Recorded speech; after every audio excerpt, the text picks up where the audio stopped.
وہ کہتے تھے ہم نے اللہ کے رسول عیسیٰ ابن مریم کو قتل کیا، یعنی رسول اللہ بھی کہتے تھے۔ یہ معنی اس کا یقتلون النبیین بغیر الحق کا، کہ ویسے تو جس کے ساتھ کسی کا جھگڑا ہوتا ہے، لڑائی ہوتی ہے، وہ مارتا ہے اگلے کو، خود کو حق سمجھ کے مارتا ہے، اور جس کو مارتا ہے سمجھتا ہے کہ اس کو مارا جانا حق ہے۔ یہ انبیاء کو قتل کرتے تھے یہ سمجھ کے کہ انبیاء کو قتل کرنا بھی حق ہے، درست ہے اور جائز ہے۔ اور آپ اس سے اندازہ کر سکتے ہیں جو قوم یہ سمجھتی ہو کہ نبیوں کو قتل کرنا بھی درست ہے، اس قوم کے نزدیک میری تیری اور کسی مسلمان کی حیثیت کیا ہے؟ بے شک۔ اور ابھی قاری صاحب نے شروع میں یہ بات بھی کہی کہ بھی کوئی چارہ نظر نہیں آتا۔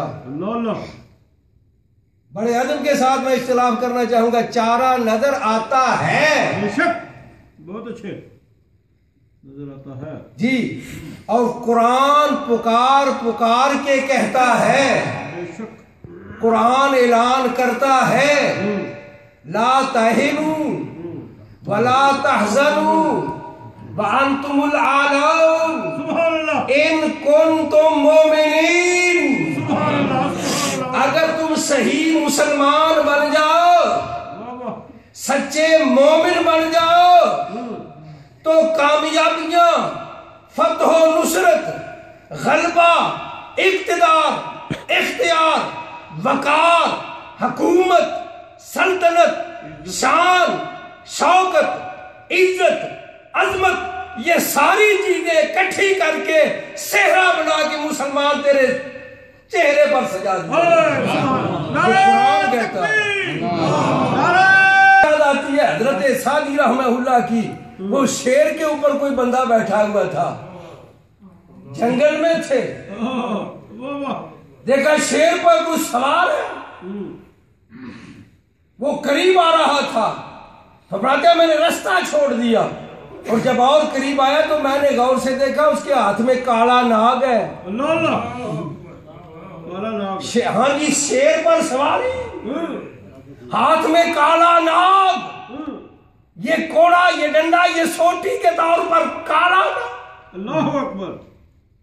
شاید صاحب فرماتے میں نے ڈر کے رستے کو چھوڑ دیا، ایک سائڈ پہ ہو گیا، وہ آیا تو اس نے میرے پاس آ کے اپنی سواری کو روکا، پوچھا شادی ڈر گئے ہو؟ میں نے کہا یہ جو تم نے تماشا بنایا ہوا، ڈروں نہیں تو کروں کیا؟ اللہ اکبر۔ یہ تو شیر کے اوپر سوار، جو شیر انسان کا دشمن ہے، بے شک، پھاڑ چیر دیتا ہے، زندہ نہیں چھوڑتا، اپنی خوراک بنا لیتا ہے، اور تو اس کے اوپر سوار ہے، جدھر چاہتا ہے چلا جاتا ہے۔ اور یہ سانپ جس کا ڈنگا ہوا پانی نہیں مانگتا، اللہ اکبر۔ اور تو اس ناگ کو اپنے ہاتھ میں لیے ہوئے۔ میں حیران ہوں، پریشان ہوں، سوچ رہا ہوں کہ یہ شیر اور یہ سانپ، یہ تیرے اطاعت گزار، یہ تیرے فرما بردار، اور تیرے سامنے ہیچ، مجھے بتا ان کے ساتھ تیری دوستی کب سے ہو گئی ہے؟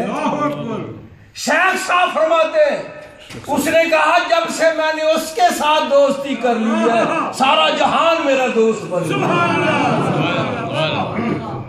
تو ہم گردنن حکم داور مہ پیچ، کہ گردن نہ پیچ حکم تو ہیچ۔ کہا اس نے، یہ شیخ سعدی کا اس مقام پر شعر ہے اس کی زبان میں، کہ اس نے مجھے کہا کہ تو رب کے سامنے گردن نہ پھیر، رب کی کائنات کی ہر چیز تیرے سامنے جھکتی چلی جائے گی۔ کیوں علاج نہیں ہے؟ کیوں چارہ نہیں ہے؟ کیوں کچھ ہو نہیں سکتا؟ سب کچھ ہو سکتا ہے۔ وہی بات پرانی جو ہم سنتے آئے ہیں، درس قرآن اگر جی اقبال کا وہی درس قرآن اگر ہم نے بھلایا ہوتا تو یہ زمانہ نہ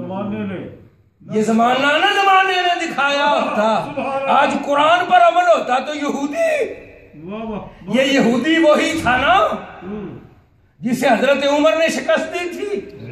بیت المقدس کو فتح کس نے کیا تھا؟ سبحان اللہ. یہودی اس وقت بھی موجود تھا، اپنی قوت کے ساتھ موجود تھا، طاقت کے ساتھ موجود تھا، اس وقت کے جدید اسلحے کے ساتھ لیس تھا، پر عمر کی عظمت کے سامنے یہودی تحت لیس ہو گئے تھے. اور پھر حضرت صلاح الدین ایوبی، سبحان اللہ سبحان اللہ، ماشاءاللہ، کیا بات. اور پھر اس طرح سے جب بھی مسلمان ایک ہوا ہے دنیا ہیچ ہوئی ہے، اور جب مسلمان بکھر گیا ہے دنیا شیر ہو گئی ہے.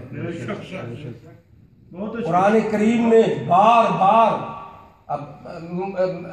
وہ اس نے کہا کہ دوسروں کا شکوہ کیا کرے بھئی، یہودی قوم کے ساتھ یہ مقابلہ تو اس وقت تک ہوتا رہے گا جب تک یہودی دنیا سے مٹتے رہیں گے. جب تک یہ قوم موجود رہے گی یہ مسلمانوں کے ساتھ چپکرش رہے گی، لڑائی ہوتی رہے گی، قتل ہوتے رہیں گے، شہادتیں ہوتی رہیں گی، اس میں تو کوئی کمی آ نہیں سکتی. اور یہ قتل ہوں گے. یہ تاریخ بتاتی ہے کہ یہودیوں کو جب مارا گیا ہے اسلام سے پہلے بھی اور اسلام کے بعد بھی، جب ان کو مارا گیا، قتل کیا گیا، بکھیرا گیا، قید کیا گیا، غلام بنایا گیا، تو دنیا میں امن ہو گیا. آپ یہ تورات پڑھیں، انجیل پڑھیں، قرآن تو ہماری کتاب ہے.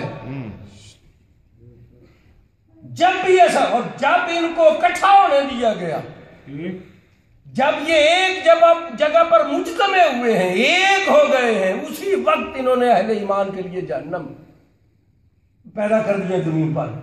تو ان کا علاج بس ان کو مارنا ہے. کوئی ڈائلاگ کام نہیں دے سکتا، کوئی ٹیبل ٹاک کسی کام نہیں آ سکتی، کوئی مذاکرہ، کوئی گفتگو، کوئی اس کا حل نہیں ہے. اس قوم کا حل صرف ان کو مارنا ہے.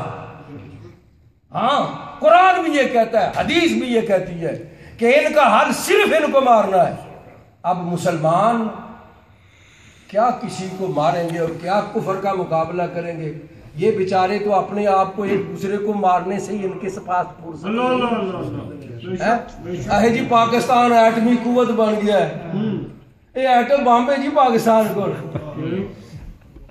منہ یہو جی ایٹم بم دا. بھائی آپ اندازہ تو فرمائیں، یہ ایٹمی قوت ہے، ایک دوسرے کو مار مار کے بے حال کر دیا. وہ کہتا میں بھی مومن، یہ کہتا میں اس سے بڑا مومن، تیسرا کہتا میں سب کا ابا. اور عوام بیچاری کا حال دیکھو، حال دیکھو دنیا، پاکستان کی دنیا کا کیا ہے. سب دنیا کو پتا ٹی وی کس کے پاس نہیں ہے، اور ہر بندہ اپنی ضد پر اڑا ہوا ہے کہ اس سرزمین کا مالک میں ہوں، اقتدار مجھے ملے، حکومت مجھے ملنی چاہیے، وزیر اعظم ہاؤس کے نظارے اور مزے میرے ہیں، میں پیدا ہوا ہوں اس کے لیے، یہ سب کچھ مجھے مل جائے، دنیا جائے جہنم میں، ہمیں سے کوئی غرض نہیں. تو ایسی قوم جب تک اس طرح کی حرکتیں کرے گی، دوستان گرامی، اسرائیل مسلمانوں کو بھیڑ بکریوں کی طرح ذبح کرتا ہے.